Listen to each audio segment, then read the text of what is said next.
Welcome, familia. We're gonna start. Yes, it has happened. A-lister, yet another A-lister here on Ray's Latino Talk podcast and the What's Next radio show at WPPMLP Philadelphia, 106.5. Edwin Desamour in the building. Hey. We're gonna make some history today, brother. Are we? This conversation is like, I don't know, 17 years overdue, my man. Yes, sir. All right, let's do this. All right, we're gonna start the show, guys. You're listening to WPPMLP Philadelphia, 106.5 and the 215, and you're listening to the Found in Translation. Actually going to be kicking the new logo pretty soon. Found in Translation radio show and podcast. The talk show and podcast that stacks truth about politics and today's hottest issues. This show is Ray Collazo and today's very special guest, one of my brothers, Edwin Desamour. Edwin, welcome to the show, brother. Thank you for having me.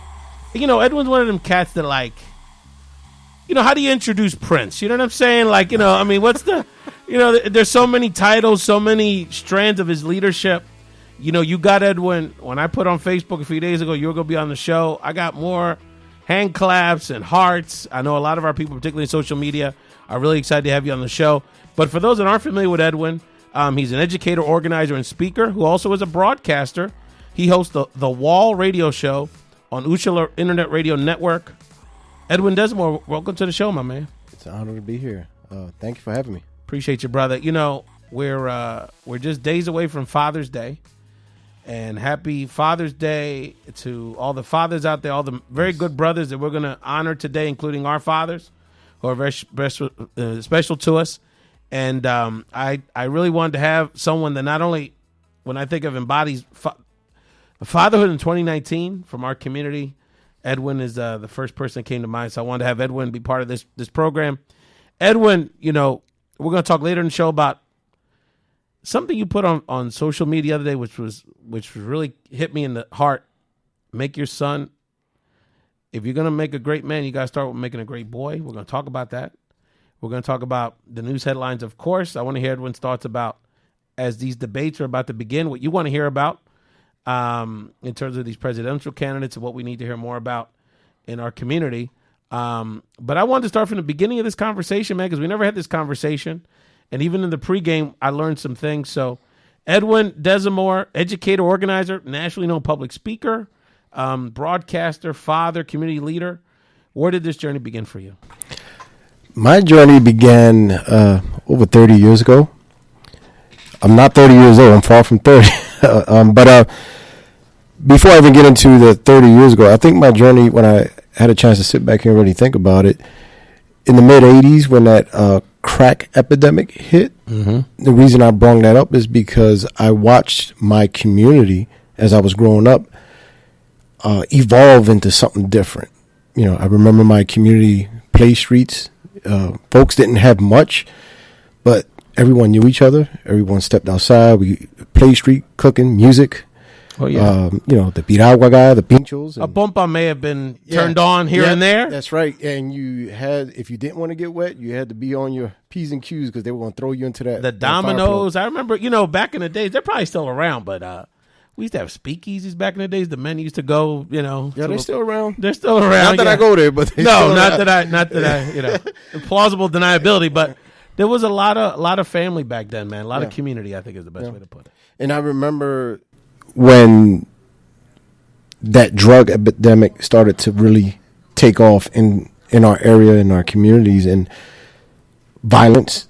You know, there's a lot that comes with that. First, you see the money happening, like certain folks were popping up with fancy cars, fancy jewelry. For those who were never raised in the 80s or not familiar with that, it used to be the big gold chains and folks wearing the mink coats and people driving the raccoons. The raccoons and the bombers. But I remember as a young person growing up around that, now your thought process and your mindset is a little bit different, what you're exposed to. And now you're starting to be exposed to the violence, the drug addicts, the dealers, the people who are getting the respect in the streets.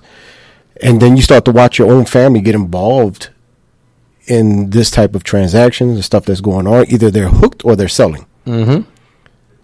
And if you're just someone learning how to live with it in the neighborhood, you know, it's almost like having some type of disease that you just have to live with because you're out exposed to it. So now, as a young person, violence and drug dealing, witnessing all these things is sad to say, is nothing's really changed. It's almost the same as today. It becomes the norm. Yeah, that's right. It becomes, and the now norm. it's multi-generational. Yeah.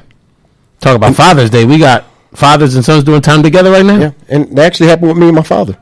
We were actually in a, which I'll get into a little bit later on, but me and my father were actually on trial at the same time in the courtrooms next door to each other. Damn.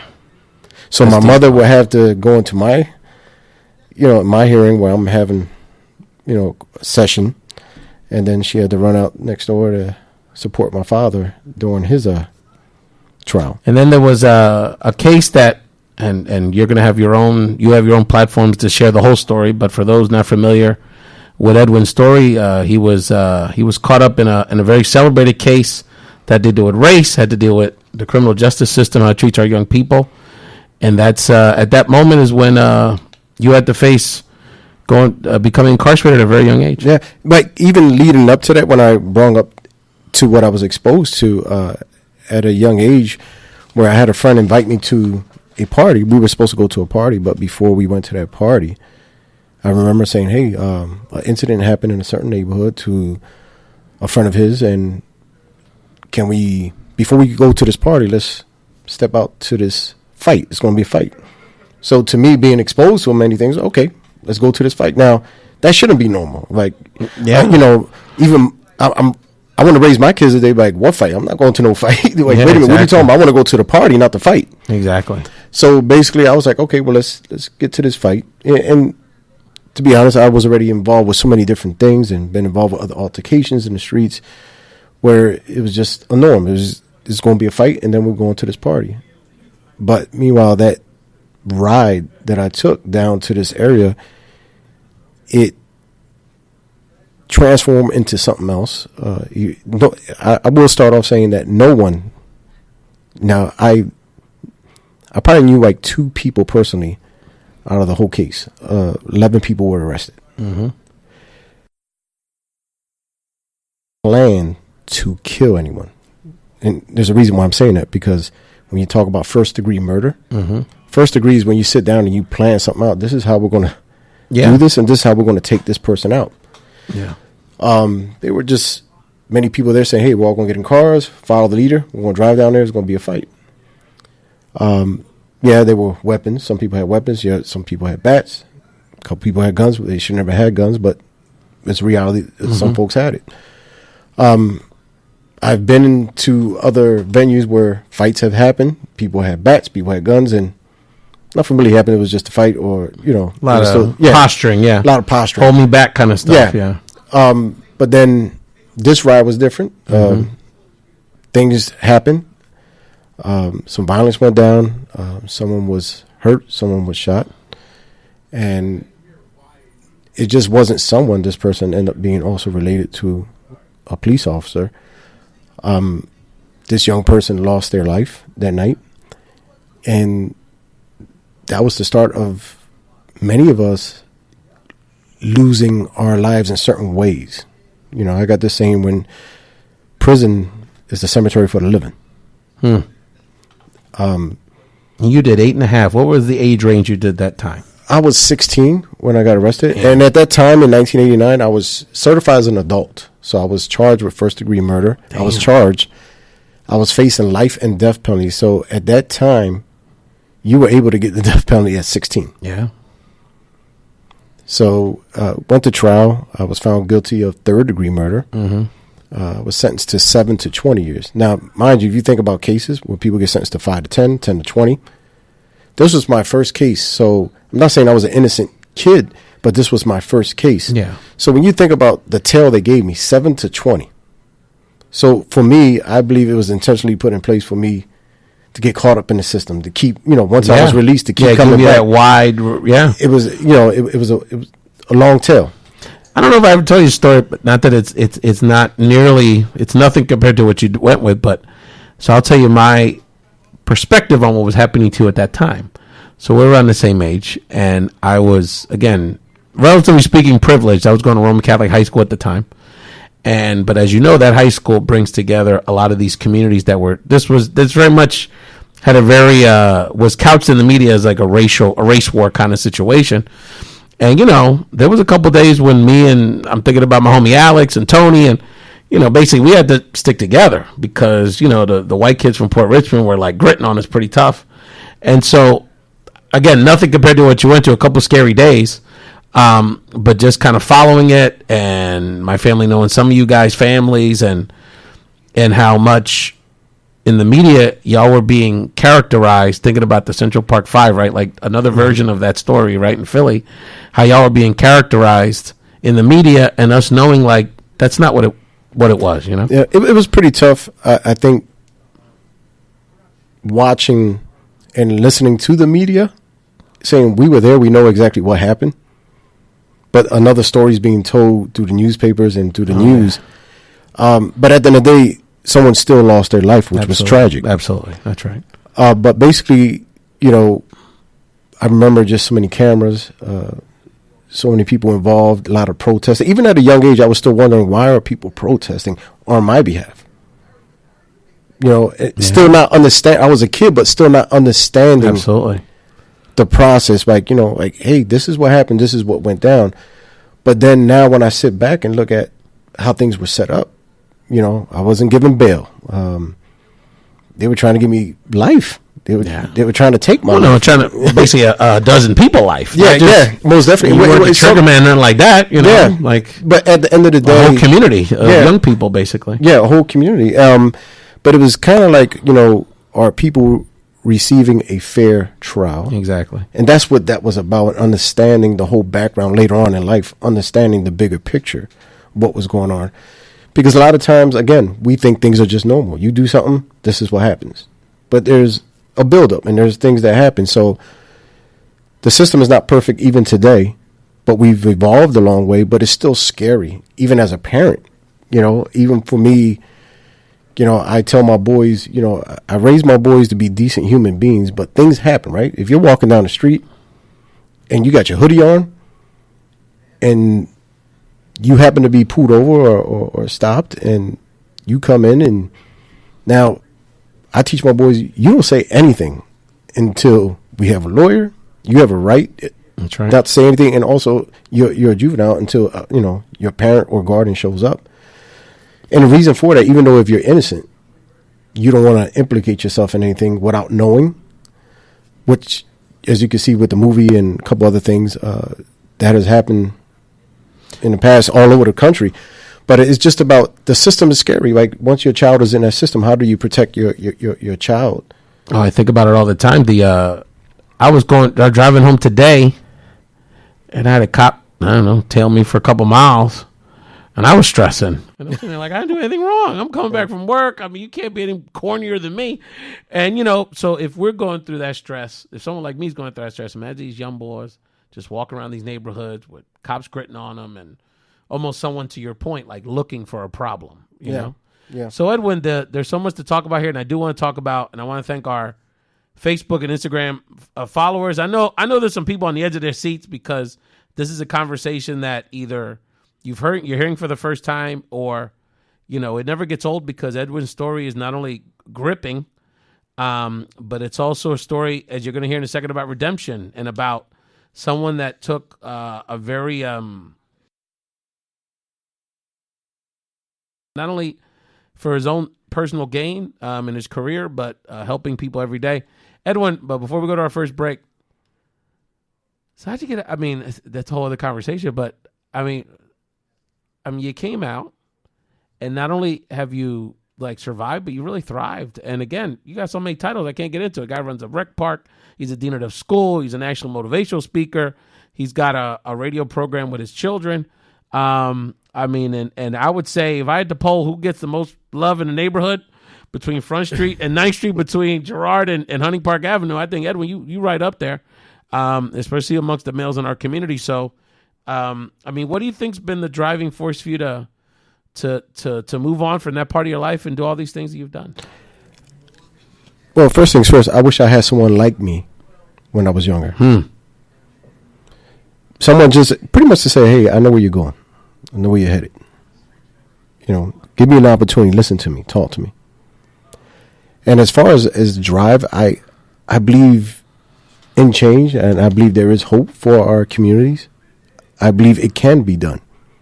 It is happening. And it is happening. We are not just with me, but I think just with the work that other folks have put in the past, you know, and it's kind of like they did their part, and it's like passing the baton, and you do your part, and you pass the baton, and it's kind of like me and you spoke about your mother, who's boots on the ground, a soldier, you know.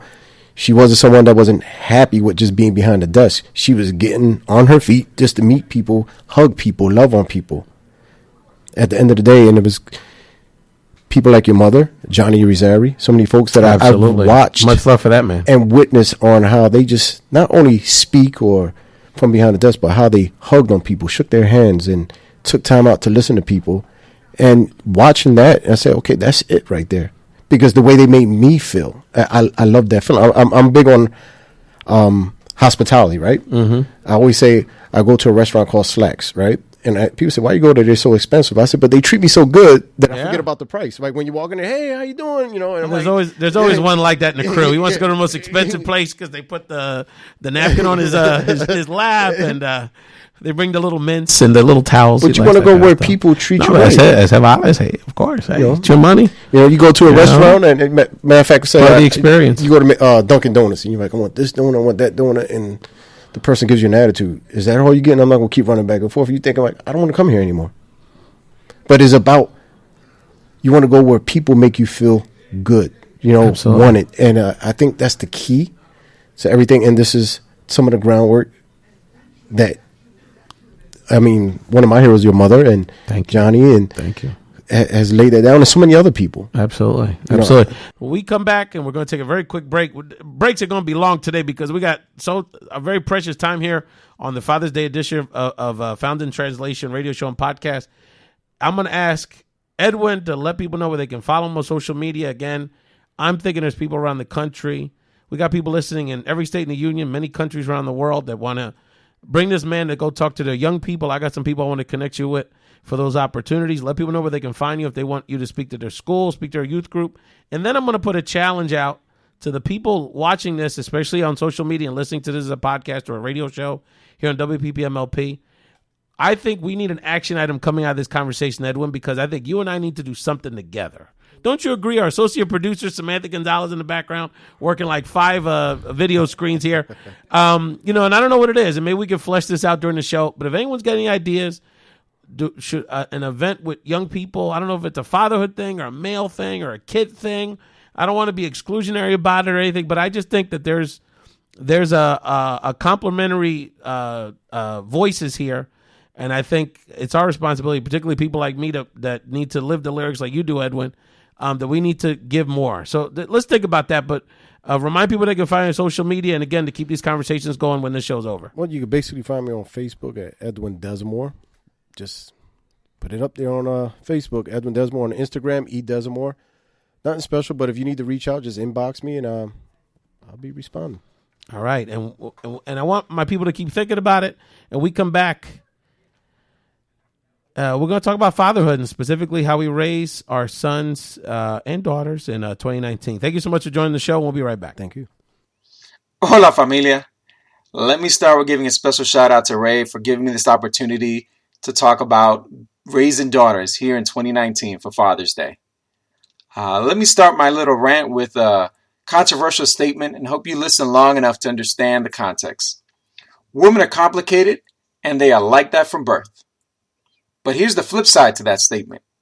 If you choose to put the work in and get to know your daughter, the love you will get back, I am not a gifted enough writer or speaker to properly describe it. My ultimate goal as a father is to help them be whatever they want to be. But it's 2019 and you would think the world has made so much progress that this goal would not be a problem. But the world is filled with stereotypes that will hold back your daughter, and you have to be the first line of defense to break down these barriers. This means looking at yourself in the mirror first and making sure you're not the first purveyor of these stereotypes. Here's a little exercise for you. Go to any place that sells greeting cards and try to buy a birthday card for a little girl with a superhero character like a Spider-Man or a Superman on it. You can't do it. Everything will say happy birthday son, grandson, nephew, etc. Seems like a minor thing, but it only gets worse from there. If your daughter doesn't like pink and flowers on her clothes, you find yourself shopping in the boys section. And now your daughter has a complex of having to wear quote-unquote boys' clothes. I'm raising 3 beautiful Latina women, but by the age of 8, one of them was already worried about why her hair was so wavy and her skin so much darker than her classmates. She commented that she could not win the Halloween costume contest at her school because one of her classmates had peach-colored skin, just like the kids in the ads for the Halloween costumes. As a father of daughters, you have to walk this fine line of teaching them that looks do not define who you are, but at the same time, making them feel that they are beautiful and not letting somebody else define what is beautiful. I started by saying that women are complicated, but let's be real. When you're raising daughters and start to see the world through their eyes, you see that things aren't fair for them. You want them to be whatever they want to be, but this isn't going to happen if you're not the first one to open that door and continuously have their back as the world around them tells them they can't do something. I know I'm hitting you with some heavy stuff, but it's real. I'll give you an example. I sat through that R. Kelly documentary and I watched it like an educational show because I had to understand as a parent where I needed to up my game to make sure I could protect my little girls. So now you're saying, see, I never want to have a daughter. Too much work. And then I'm missing out on being able to play catch and going to ball games with my son. Now, if you're thinking or saying this, then you completely miss what I was just talking about. Yes, you can bond with your daughter, but you're going to have to put some work in. Expose your daughters to all the things you like and all the things you would do with your son. I've taken them to all types of sporting events from an early age. They've seen all the Star Wars movies. They've seen the recent Avenger movies. It was the twins who came up to me in March and wanted me to help them fill out their March Madness brackets. They're the ones who look forward to going to Jets games with Daddy and are excited about the new Superman movie coming out. Look, they still do pretend play, they play with dolls, but they also do sports. Not one thing defines them being a girl. They can do whatever they want, whether it's the traditional boys things or the traditional girls things. Look, they also do stuff that I'm not necessarily all a big fan of. But you know what? It's stuff that they love, and it's a two-way street. So I take them to those events, and I sit through them too, and I support them on them. Look, I realized I fall into the male stereotype that I'm not big on having sit-down conversations to discuss how you and I are feeling. My friends and I usually bond by going out together, and eventually we do talk about our personal life and how things are going. But really, we would never call each other out the blue just to see how we're doing. It kind of works the same with my daughters. Hanging out with them now gives me these opportunities to talk to them in the car, in between events, little bits here or there. I get to find out about their lives.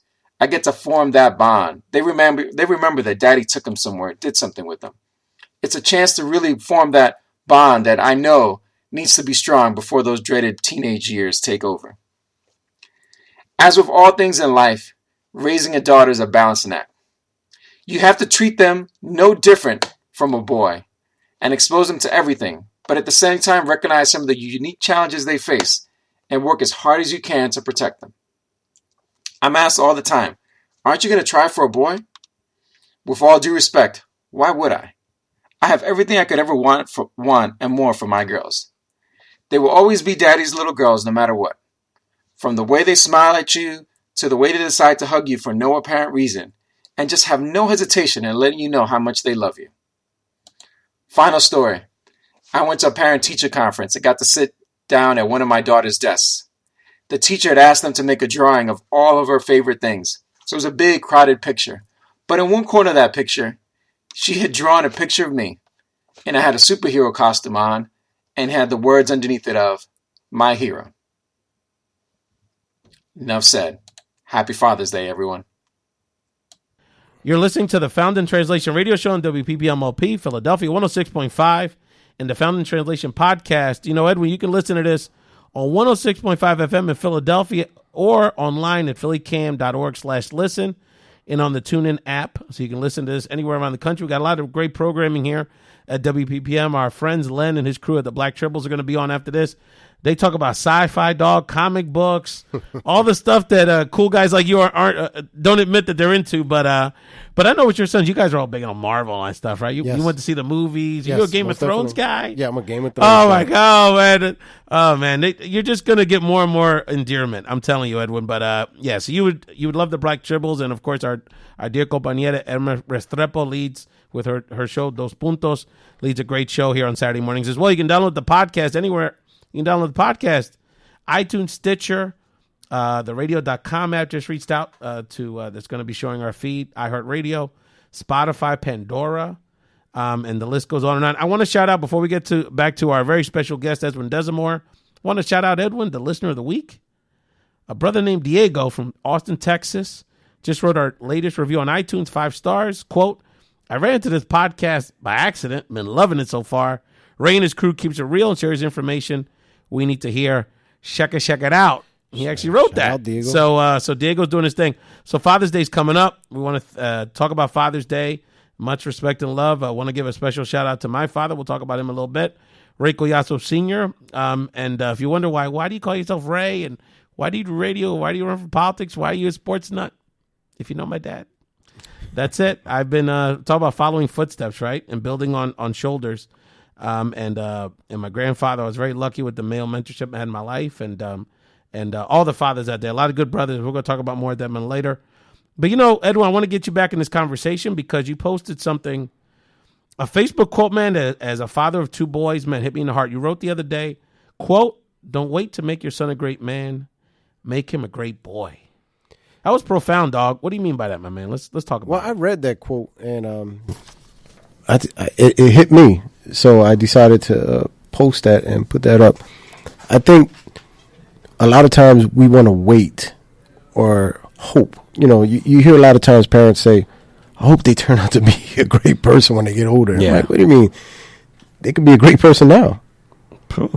Tell me about it. They already are. Yeah. It's about unlocking it. Yes. And pouring into your child. They could be great. They could be great at a young age. They are great.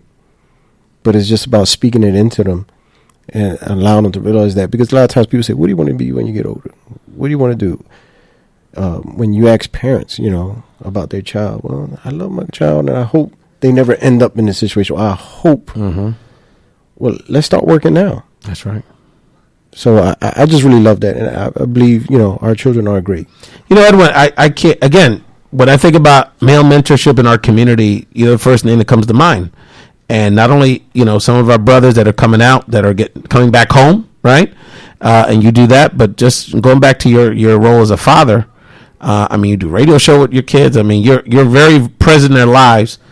And, I want to address this to maybe people with the mother of the child, or for whatever reason that connection has not been there. They don't feel like, which I think happens a lot of times, they're not sort of up for the job, if that makes sense, because of their own personal situation. So if there's a brother listening to this or watching this that maybe doesn't feel that same connection that you have with your boys and your children, they can make that comeback. Give them some advice. We need to inspire these young men to be all they can be as fathers. Well, the first thing is owning up. A lot of times we make a lot of excuses, but the first thing, it might be some obstacles. A lot of times there are. But at the end of the day, first of all, saying, okay, where did I mess up? And own it. That's right. Own it. Even if it's ugly. That's right. The ugly side of you that you like, oh, you can't stand. And let me tell you, even before we get to the fatherhood piece, is owning the part of your life you want to sort of hide away. That'll just relieve so much stress. Yes. And because you know what? Our children, they'll forgive us because they know daddy's not perfect. But let me tell you, they just want daddy. Yes. you know? Well, quick story. If you ever get a chance to look it up, it's called Letter to My Father, Letter to My Son on YouTube, Edwin Desamour. Mm-hmm. You can look it up. It's a 20-minute piece on storytelling. And I opened up about many different issues, but it's about fatherhood. And I spoke about my father, and I spoke about my son. And it was very difficult because I opened up about my ugly side, and I owned it. And I remember right after that, my son, when he finally listened to it, my oldest son is 29, and he said, that's all I wanted to hear. You know, and even after that, we still had our ups and downs, but now we're being consistent. You know, we just hung out with each other a couple of days ago. I noticed on a personal level that you've been spending more time with him lately over the last year or two. Yes, most that's definitely. beautiful. Yeah. And they look like brothers. You got to see this. It's so annoying. This guy, young boy. You know, they look like brothers hanging out. He's buff too. Anyway, even though he's getting some grades though, he's catching up to you a little too much. Yeah. He's got to work on that. But anyway, no, but it's again, every day is about evolving. You know, we're not perfect. You know, when I'm dealing with my kids, you know, from the young ones to my 19-year-old, my one that just turned 13, happy birthday, Elijah, and my youngest boy, Chicken Hawk. You know, every interaction, anything that I have to deal with, whether it's school, education, or discipline, when it goes down, I go back and I have to reflect on it. Okay, what did I do good? What did I do wrong? Yeah. And what things do I have to correct? You know, do I have to own up and say, you know, sit your son back down? It's like, you know what, I was wrong about this, but let's try it this way. Yeah, that was a lesson for me. We're sort of making that correction in real time. That's important. And then it's okay to be vulnerable. I think it's okay. I think a lot of times you want to be so strong. It's okay to be vulnerable to them, but it also empowers you to hold them accountable. Yes. I mean, it's not something that anybody could perfect. There's no such thing as a perfect father. But there's such thing as a man who tries. That's right.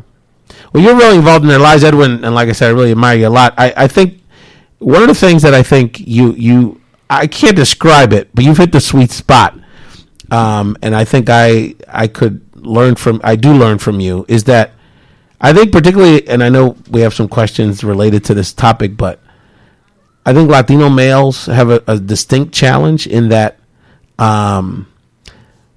you know, the oftentimes our young men are trying to, the identity piece is challenging because, you know, we're sort of, you know, it's harder for people to identify what to make of us, you know, in terms of with this kind of racialized country.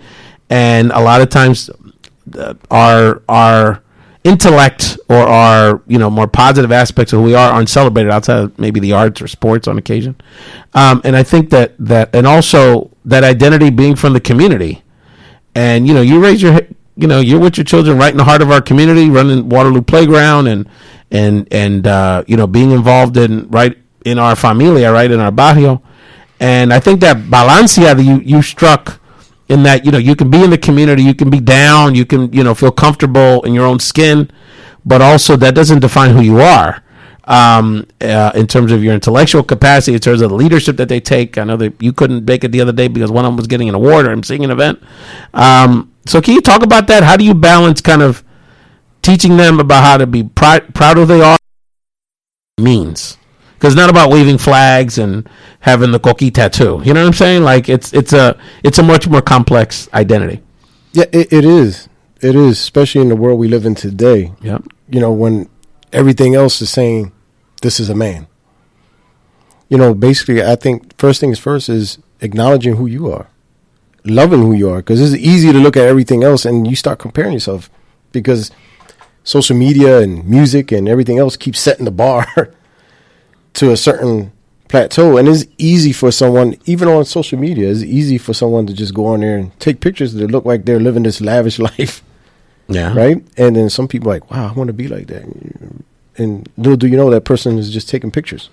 And even if that's it, like, even the fact that we buy into that is that's really what it's about, right? Because, like, you know, you know, the pictures of us being with our kids on the beach or something like that, like, we'll get credit for that. And you and I feel like I get a lot of credit for things we're supposed to do, right? Like be with your kids and like be around them and all that. And it's like, you know, when it's doing homework with them at 9:45 at night, when you're tired, and you could brush it off, the world wouldn't end.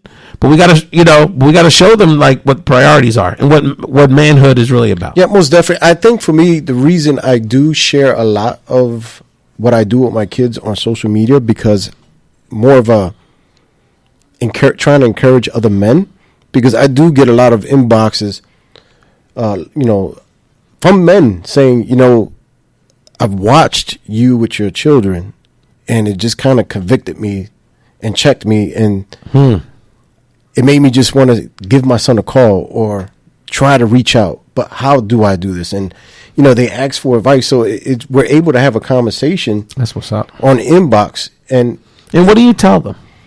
I'll basically just be honest and never give up, because you're going to get discouraged. I'm gonna be real. Say for example, that's what this is all about, my man. The court system is a woman friendly system. And I'll probably catch a lot of slack off of that, but these are the opinions of Edwin Desamour. It's my opinion. No. But I watch too many men, and you're not the first of one of my dear.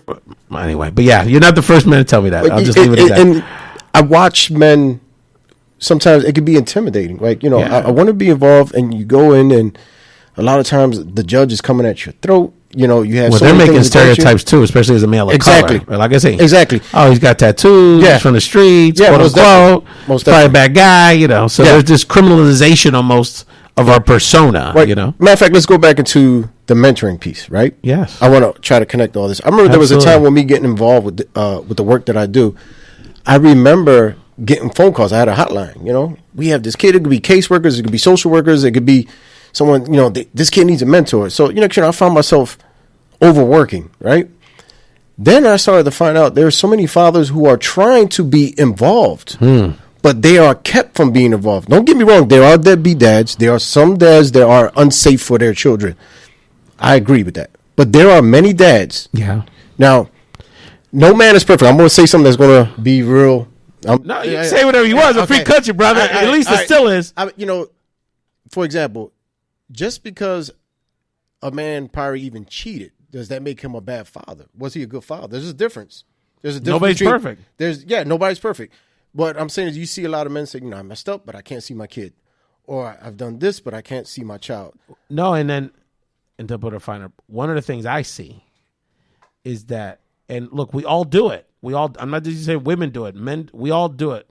We judge, too many times we judge someone's ability to be a father by the financial, finances they can bring to the table.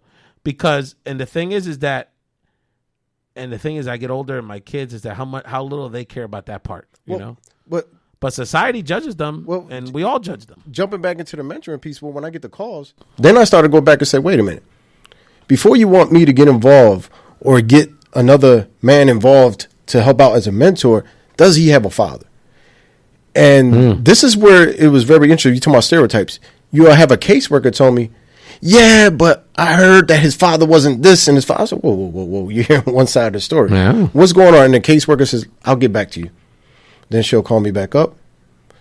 Yeah, they're in court right now. He's trying. So now, you should, instead of convicting this man, you should be trying to find a way to be a mediator.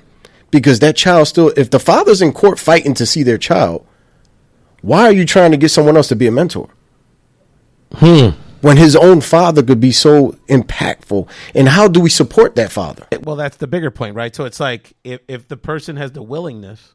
That's the key. So then instead of how do we separate this father out of the situation, is how do we build the bridge and support so that he can fully participate in his child's life. Exactly. Especially when he's trying. So many organizations are put on the spot. Well, they need a mentor. They need this. Like, first, let's check to see where the father's at. Now, don't get me wrong. Again, there are some deadbeats and there's some dads that don't want to be involved. But there are many good men. And it goes back to the beginning of your story, which is that this mass incarceration complex in our community impacts this whole situation. Because you go away for a couple years, you come back, it's so difficult to get a job. Yes. And then when your financial situation, you got a record, your financial situation is struggling, you live with the basement with your mom, and by the way, regardless, look, we're all still dealing with, genders evolving, and absolutely. But at the end of the day, my man ain't making no money. I don't care. Even your best friend, your brother, your mom, everybody's looking down on you a little bit. Yeah. And then it becomes a cycle. Well, how do I do it? Well, if I sell this, if I go down the block and make a little extra money, I can get the Pampers. And then it's this vicious cycle. So mass incarceration and these policing policies are a big part of this conversation. Yeah, most definitely. I think also Like, I put up a video not so long ago, me and my boys at a park riding bikes, right? Or us skipping rocks on the water. And the reason I've done that is because to help other men, because a lot of men just don't know, right? Yeah. They tell me, well, you know, I don't have money to take my kids out. Well, guess what? It's free to go to a park. Playgrounds. Playgrounds. You know what I'm telling you my dad used to do? My dad was good at that. I got to give him credit. He always was good with that. He would drive up, not like New Hope, but like, you know that little strip on the Delaware River before you get to New Hope? And we would just pull up and like lay in water, dog. Yeah. Like, it wasn't even deep enough to swim. Rocks are free to skip. And you know what? It's some of the best memories of my life. Yes. And it, you know, it probably cost them, you know, snack money, you know what I mean? Gas. But, you know, I mean, I think about all the stuff, the extravagant things I try to do with my kids. Oh, let's go to Sahara Sam's or do this, do that. And you know what? They have the most fun doing nothing. You know what I mean? Like playground, driving around with me, you know, it's that investment of time. Time. I mean, look, you buy all these expensive toys, they end up playing with the box. That's right. You know what I'm saying? So I want to get, before we go to break, I want to get our associate producer, Samantha, in this conversation. Samantha, say hello to everybody, first of all. Wow, I don't think you've been on the air yet. This is exciting. This is the first time. This is exciting. So, but before we get to the questions, I know a lot of people are chiming in on social media. I want to get your vibe on this conversation. You're nodding your head. As a young woman, you know, this is sort of a new topic that we've gotten into here. We have a wonderful guest. This has been like the deepest vibe that we've ever had in this room. With the Latinas, it's a little lighter in here. Just give me your initial thoughts about this conversation so far. I mean, it's a little different for me because I never really had my dad around in my life. So for me, it's different.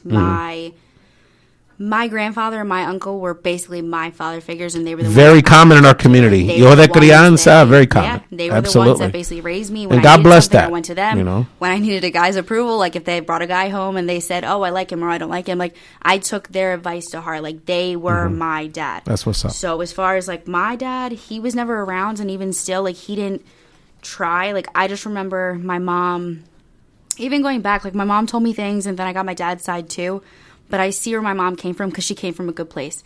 Like my dad put me in situations that he shouldn't have, and he was doing bad things. He was doing stuff on the street. So my mom kept me away for my best interest. So I understand where she's coming from. And as far as my dad, very common. He tried, but he didn't try at the same time. And I'm not saying I made it easy for him because I didn't. I didn't want him around because I felt a lot of resentment. And even still now, we don't have the best relationship because the biggest thing with him is he doesn't follow through. Like he might say he wants something, but he's not the type of guy to follow through at all. Like he'll say something and then do something and else. Not to get all in your business, but some of the I think sort of laying out admitting fault or admitting guilt for the past, is that something that you think has been could start filling those pieces in?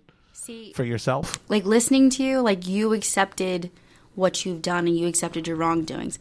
My father has never done that. The first thing that he'll say is that my mom is wrong. She's the problem. She's the biggest thing. And that's my problem. You know, and that's key because like I said, everything is about evolving. Yeah. Right?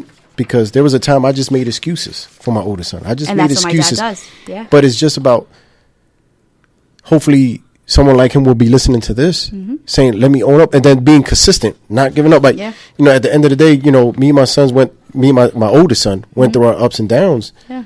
And there's been times where he's done like, you know what, I hate you. Everything else. I've said it to my dad. And guess what? But then there's a side of me that want to be like, well, I don't care either. You know, but that's the immature side. Yeah. But I didn't do that. But this time around, it was a little bit different. I still love you no matter what. See, my dad and I'm never still had that conversation. Here and being consistent. He's never had that. Yeah, my dad is not like that by any means. June had already been a rough public image month for the Dominican Republic. In what can only be described as bizarre, news of tourists either getting sick or even worse, dying at some of the country's popular all-inclusive travel resorts started to pop all over the media wires. We know them well, those places that promised all the liquor, food, and swimming you desired, far away from any of the realities of life that you wanted to avoid. Was it neglectful businesses? Naive tourists or criminals preying on unsuspecting vacationers? Or even worse, a serial killer? It was a summer narrative that would have heavy tourist implications, but that's where it looked to stay. Just for tourists. Or so we thought. That slightly changed this past Sunday when sure-to-be Hall of Famer slugger David Ortiz, beloved Dominican hero David Ortiz, was shot while hanging out among the bars and clubs of the capital of Santo Domingo. The details are still coming out, so who knows what the real story is. But you have juicy details for anyone assembling a modern Netflix novela. 6 suspects, rumors that range from infidelity to mistaken identity, a driver beaten to a pulp by a local crowd, and lots of video to share on social media. Oh, where are the days when the only PR problem was the racist mistreatment of stateless citizens of Haitian descent? But all joking aside, it is a wake-up call for a lot of people. I mean, if Big Papi can get shot in Santo Domingo, who the hell is safe? It's one thing for tourists and outsiders to get robbed, shot, or maybe even killed. But a beloved hero that no one doubts is giving back? I mean, that seems like a new low, right? Not really. That's the reality for a lot of people, in all types of countries in Latin America. I mean, even here in the United States.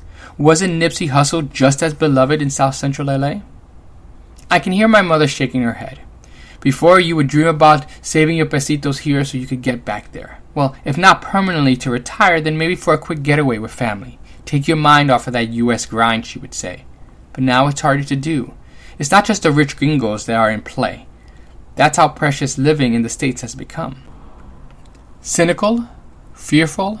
It's easy to fall into that line of thinking. Yet, I can't help but hear these comments and think about my childhood in the 1980s. Washington Heights and a number of different neighborhoods across the 5 boroughs were supposed to be dangerous, but for all the bad things that people said and did, I knew it wasn't the whole story.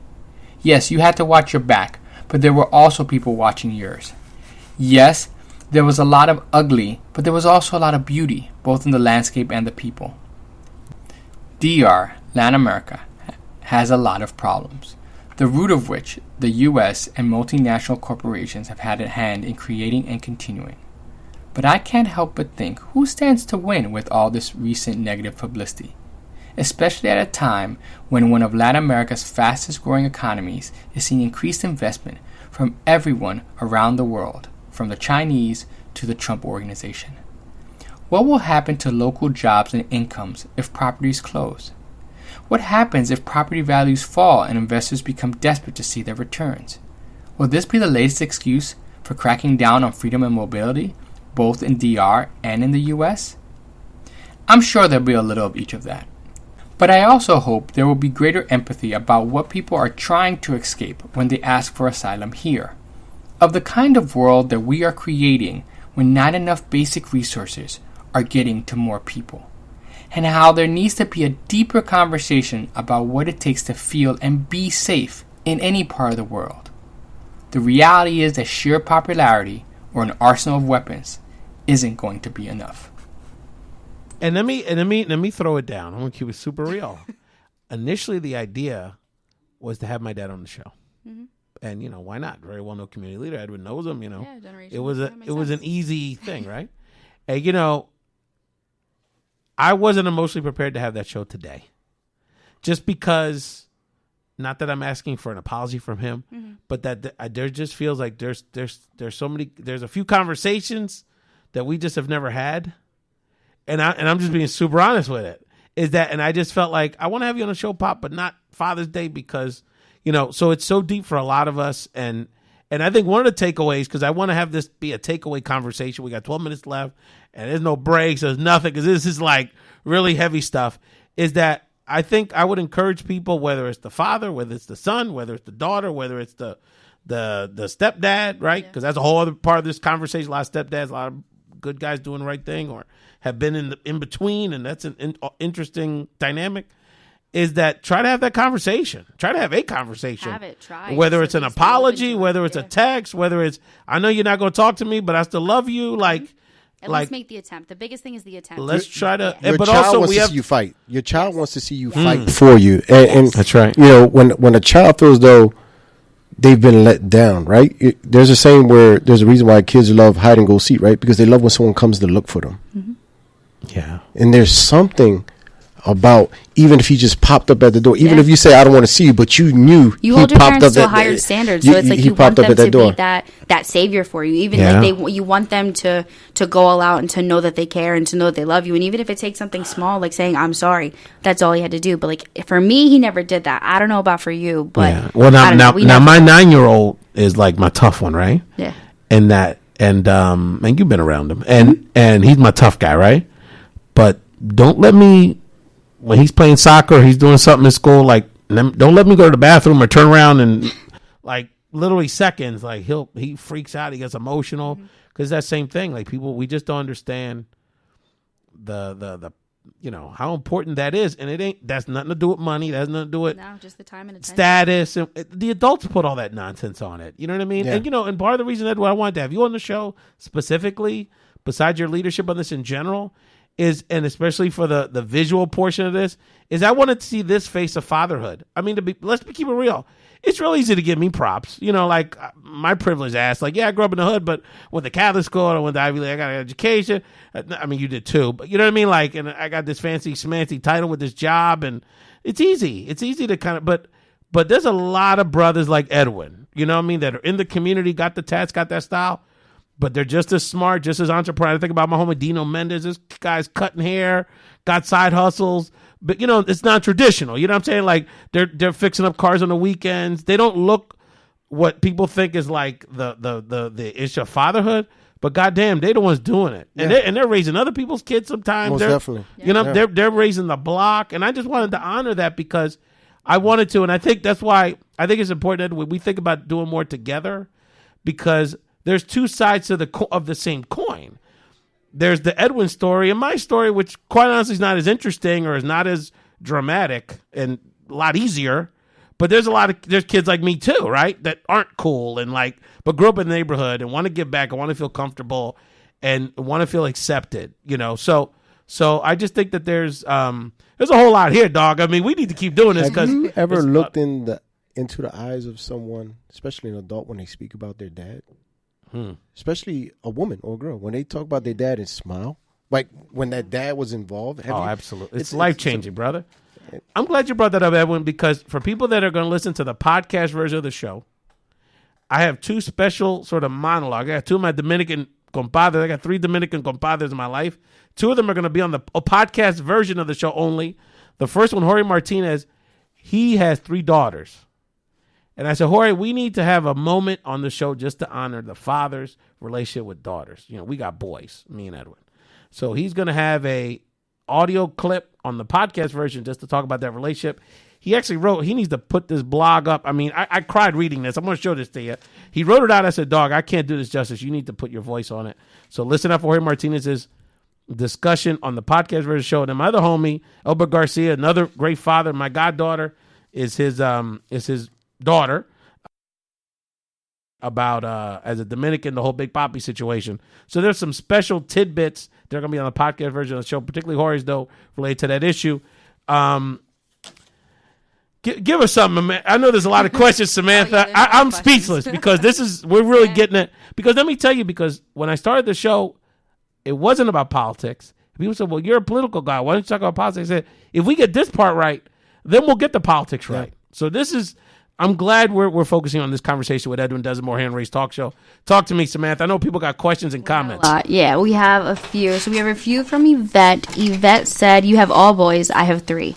Sometimes I think that the effort to right size has left boys of and there are tons of programs and opportunities for girls now, but not as many for our boys. Do you agree, and what should we be doing for boys? That's exactly, and I want to get Edwin's take on this because he's done a lot of this work, especially with our brothers coming back home. But that's why I wanted to do this show because, and I'm champion of the Latinos because they're the ones doing the work, right? So that's what it is, right? So, but at the same time, it's absolutely true. It's that especially Latino males, that there's just so few avenues for identity and role models, relatively speaking, is that I think it is important. And it is about excluding or being about the guys. But I'm putting myself on notice because Edwin's living it every day. And I do it my own way, but I need to be more there doing the mentorship stuff that you do for other children. So Edwin, respond to Yvette's comment. It goes back again. It's about, we have so-called leaders in our community, and we have so many nonprofits opening up in our community. And do you have say-so, or do we actually have say-so, or what do we need? Now, there's a need right there. She just mentioned a need, and just that conversation. It doesn't. But Edwin, you didn't need. But I think it's also about we need to. We need to be the change we want to be, right? Because you've created organizations, you've created movements, you've created TED Talks, you've created the many projects, whether it's felony enfranchisement, youth mentorship, the recreational stuff, Waterloo Playground, and all the work you've done. Now, he doesn't show off. Edwin collaborates with Philadelphia Eagles, celebrities that help him with the mentorship and the support for the recreation for our kids right in the neighborhood there. But that's my point is, and I want to challenge, particularly because there's a lot of people watching this, listening to this, Latino males in this region that are professionals, that are doing good for themselves, that take care of their families. So I'm not saying they're not doing the right things, but we all got to do a little bit more. Edwin's doing his part. When it comes to that, Nick, because you can't be more right in it than Edwin. So, but I got to do more, and a lot of our friends and homies got to do more, because our kids have to see those role models, whether it's the engineering, all these different fields, all these different paths. They don't got to be super education either. Like I said, the homie that's got the barber shop and the 2 side hustles that's provide for his family, that's a role model we need to see too. We need to highlight more. There are so many fathers. I hear a lot of comments when I run into people, and I don't mean this in a bad way. I really appreciate when people say, "Hey, you're such a good father," but that shouldn't be a surprise. Just because I put it out there on social media, because there are so many great fathers out here. Yeah, they just don't put it out there. And that's okay. So do you think that could be a part of the solution, as far as them, if a lot more dads like you put it out there that they're doing their part, they're being good dads, and then it shouldn't be expected for dads to, fail their kids? Do you think that would help the situation? Maybe. I just think we just need to stop demonizing our men of color a lot of times, where people are speaking ill of one case. Giving the benefit of the doubt, yeah. And we're quick to bash. The social media stuff too. Just in general, the negativity. Like, we gotta, some of that can't be put out. What I would love to do, that's personal with people. You're speaking of an action plan, right? Yes. Let's talk. And I'm sure Samantha has an idea. I wonder if anyone has commented on an idea, because I'm serious. I want to do this for real. Like, say for example, a family's getting support, right? We have a caseworker, someone coming to a home. The first thing people do is start speaking to the mom. Nobody's looking at the dad. He's or the boyfriend or the stuff, because he still plays a role. There's a male figure in the house. He's not even engaged. Everybody's just talking to the mom. How do we turn around and teach and train these caseworkers to say, "Hey, would you have a seat with us? Would you like to be a part of this?" Because a lot of times we talk about mentoring our kids, but how do we mentor and encourage our men to be involved? Because let's be honest, a lot of them don't know. There's a cycle. There's a generation, right? Yeah. A lot of them don't know, and they get judged for not knowing. A lot of people don't know how to be a dad. Or they don't feel like putting in the work. They have the skill set. Yes. Yeah. Because in a lot of our households, let's keep it real, the women are much more educated. Yeah. So you could have a loving relationship, but, if you feel like, wow, I didn't have a degree, my wife got a master's, and, I don't feel like I have like some of the skills, or I feel embarrassed because I don't have the certain vocabulary, I don't have a certain comfort level with certain issues. So that, all those kind of dynamics come into play. Me working in the school, when I got to deal with parents, I love when I see a father come up. But I take advantage of that moment. I'm glad you're here. It is a powerful moment that you build them up, and you see their spirits start to build, and they want to show back up again. I just don't want you showing up here because your child was acting up, because I'm a dean, but I want you to show up when they do great on their test. When that report card shows, I want you to encourage and next I'll start to build relationships with these men without them knowing, where they're like, "Hey, I need some advice on a few things." And we're sharing about, because I don't know everything either. So a lot of times I'm learning from this individual also. Oh my God, man! But it's like, how do we encourage? And my homies, and every day, every day. I want to. The only bad thing about this conversation has got to end, because the studio is got to be reserved. Edwin, before we let you go, I'm actually, Samantha, very quickly, any either thoughts, or if we don't have time for a question, but just any anything you'd like to reflect on either from the comments you've seen or anything else you'd like to share about this conversation quickly? Yes, we actually just got a recent comment from Cecilia. She said that this is a very important topic to bring up for our community. It's such a great influence, and that she just basically wants to see Latino men consider supporting their daughters in the male-dominated field. I agree. Absolutely. I think that's probably Cecilia, the firefighter. I think she's become a fire captain. So if that's a Cecilia I'm thinking about, much respect to her. And Edwin, let people know. Fortunately, he's got his own radio show. So let people know where they can find the Wall Radio Show at Ushala Radio, brother. Yeah, so just look up Ushala Radio online, or you can check it out. I have it on my Facebook. But this Saturday, actually, I will have, and we're just going to have fun on the radio. Say just little stuff like that. That's beautiful. Spend time with your kids. That's beautiful. And the wonderful thing about his show is that you can watch it with your kids, because he's got literally, from the adults to the little ones he's got. And Edwin, brother, thank you. I appreciate you, man. You're one of my buddies. I always say when I hang out with Edwin, I'm a lot cooler. Ray's the man. And I want people to give us feedback. We could keep doing this. We can have Edwin back. And I'd like to do something in the fall with you, man. Some sort of event with young people. Even if it's something you're already doing, I'll just show up and we'll kick it. And we'll keep this conversation, brother, going. That'd be a good idea. Maybe Absolutely. We could do a live broadcast. Absolutely. I love it. Something. Samantha, your audio debut. Excellent job. Thank you all so much for watching the show and the Found in Translation radio show, and support Edwin and all his endeavors. Happy Father's Day to all these good men out here. Peace.